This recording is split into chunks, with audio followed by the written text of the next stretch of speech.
goals today are really to help you. So Webinions, we are, as you know us, of course.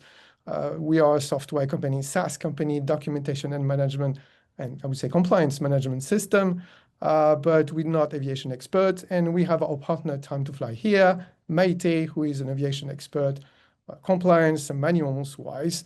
And the goal today is really to help you both. We're going to help you to understand the EASA Part-IS new regulations, not so new, but still really current topics, and really understand what does impact you and what is to be updated in your manuals in your organization.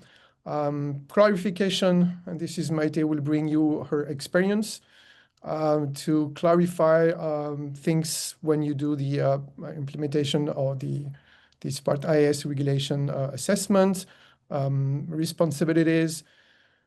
We hope to give you nice advice so as to avoid common mistakes or to, do it quicker and a more simple way. Yeah, that's the way it is. We want you to make the best of software, of course, but the regulations as a whole, of course. So today I wanted, as I already said, I wanted to bring you Part-IS. I wanted to give you a short presentation, but a clear one. And my personal goal for today is that at the end of the webinar, you know why you work here, why it's important to implement Part-IS, to know if you need to implement it or you are accepted from it, and at the end of it, if you need to implement it, how to do it in a simple way without overcomplicating. So let's start. So now that we know whether we should apply Part-IS, we know a little bit more about how it's structured. Let's see actually how to implement that, okay? So in order to implement Part-IS, you have to ask yourself two questions.